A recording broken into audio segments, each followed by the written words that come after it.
Alrighty, so today on No Grip on Life, we have busted myths. So one thing that you'll read on the forums when you're doing an RB25 swap on a 280ZX is that the drive lines only need to be shortened. That's incorrect. Not only do the drive lines need to be shortened, but they also need to have the, I don't know if it's the output shaft or the input shaft, the part that goes into the transmission of the drive line, is not compatible. The one on the 280ZX, which I'll show you, is shorter, or not shorter, but it's narrower. And then the one on the RB25 transmission is larger. So they don't fit. Essentially, if you were to put a RB20, screw it. I'll just show you guys. Alrighty, so right here, you have the 280ZX driveline, and this is the RB25 driveline, which they kindly included, and when I bought the engine. So what I'm going to see if the driveline shop can do is clean this all up and then mate it to this and just short it maybe half an inch, and then we'll figure out how much it needs to be shortened from there, and I will let you guys know. But as you can see, that's not compatible at all. Also, plans for the day are removing valve covers and the top mount of the intake.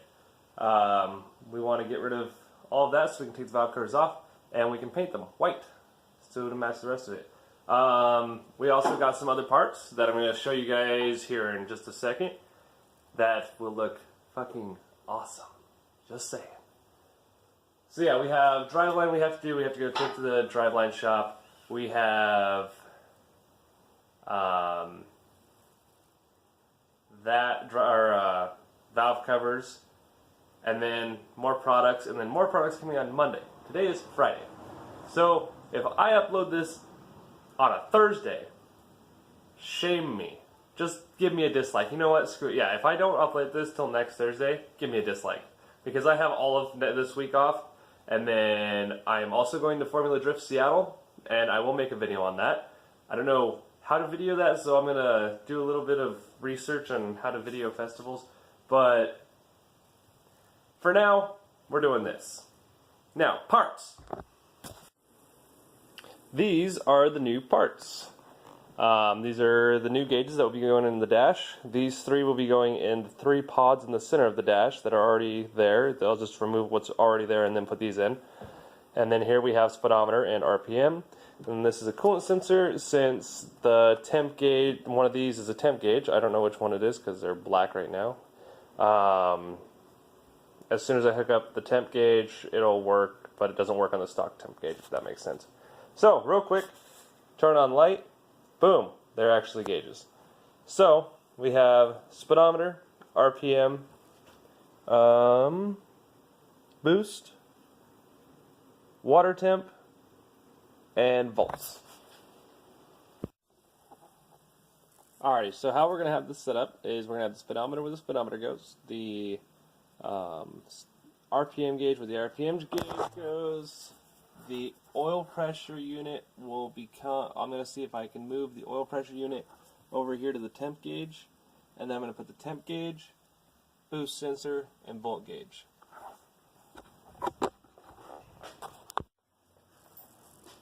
But of course that will be in a future episode, not this one. So right now I'm going to go take a trip down to the drive shaft shop and see if they can do what I need them to do. Drive shaft shop is done.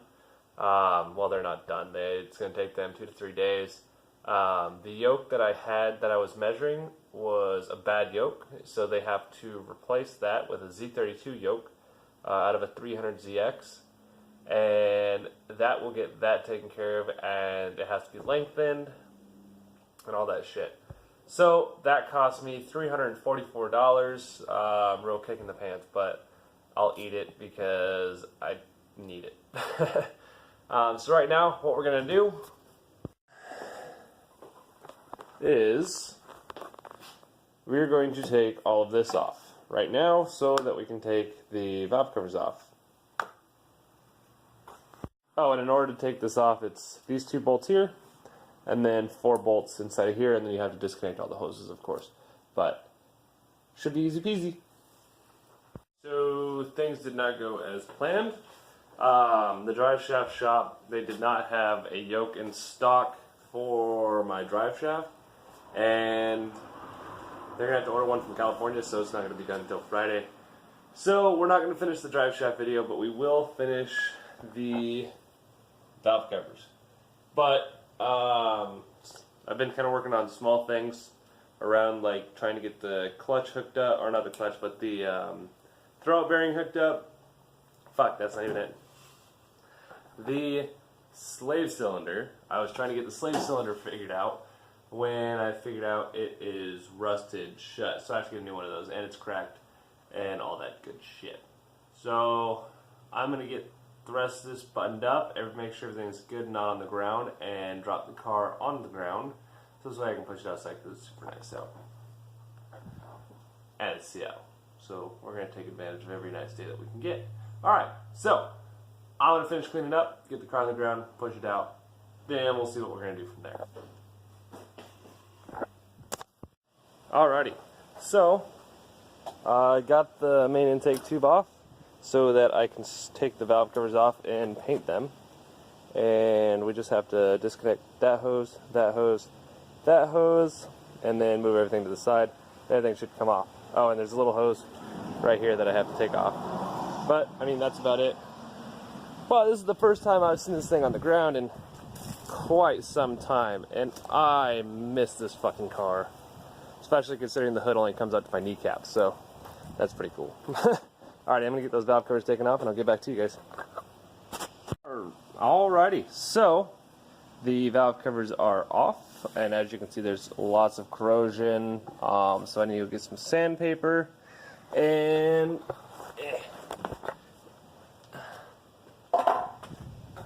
looks like all the cams, or both the cams, are in very good shape.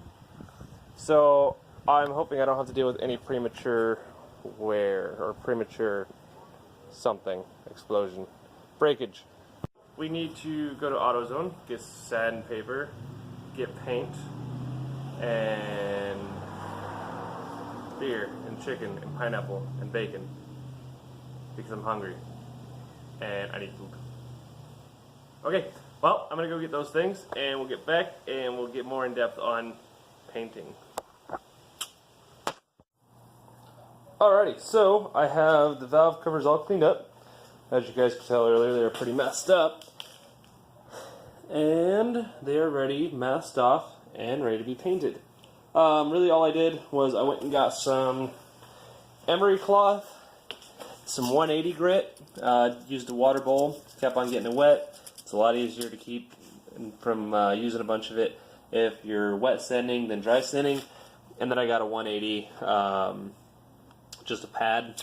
That made it pretty easy. It took me about 3 hours before I figured out how the fuck to get it done real quick, and now it's done and ready to be painted. So I'm going to get that all painted up and not installed because I have kind of a surprise.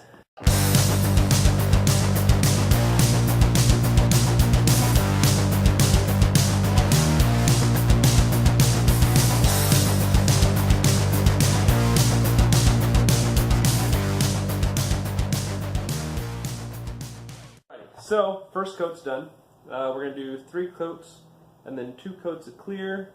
We're going to do 3 coats of clear, or 2 coats of clear on one, and then 3 coats of clear on the other, because I will eventually be doing another coat of clear on the other one as soon as I get something done with it. But you guys will find out about that later. I haven't decided which one I'm going to do it to. Actually, you know what? So I'm going to Formula Drift this weekend. And I haven't decided if I either want to have one of my RB valve covers signed by Chris Forsberg or my old Datsun valve cover signed by Chris Forsberg, because he has a Datsun 280DZ with an RB in it, so the generation before mine. Let me know in the comments, should I get the RB or the L28 valve cover signed by Chris Forsberg, if I can even get it into Formula Drift. let me know in the comments, and yeah, we'll get that figured out. So, on to more coats after this dries.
So the valve covers are painted with the regular coat. Getting ready to paint them with the clear coat now. Just thought I'd give you guys a quick look.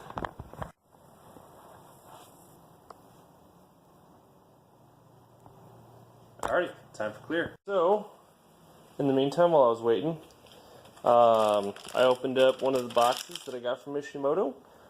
This is the fan. I think it's a 15-inch fan. I don't remember. But this will be going with the R34 GTT radiator that I also purchased, which is in that box.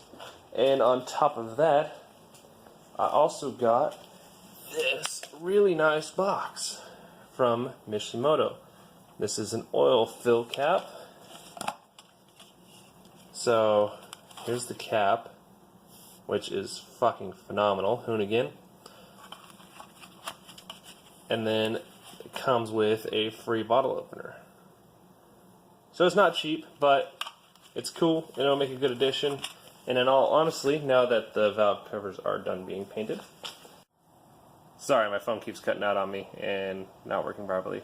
But so Hoonigan, engineered by Mishimoto, and now that these are done painted, that looks excellent.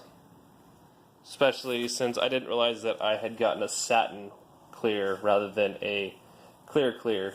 So it doesn't reflect, but it does have a shine to it. Now there is some imperfections because I'm in a garage, like that right there and that. And so I'm thinking about actually going back and doing a quick sand with a 60 grit and then doing another coat of clear. But it'll do for now. And this one I've decided that I'm going to take and have Chris Forsberg sign. If he will sign it, we'll find out. I don't know. But end of this video, and it should be uploaded soon. Now, I did say that if this isn't uploaded by Thursday, y'all can unsubscribe. But now it's Monday, so this will probably be up Tuesday because I don't have shit going on tomorrow. So, on this note, stay sideways, guys, and let me know what you think in the comments, and hit that like button for more updates.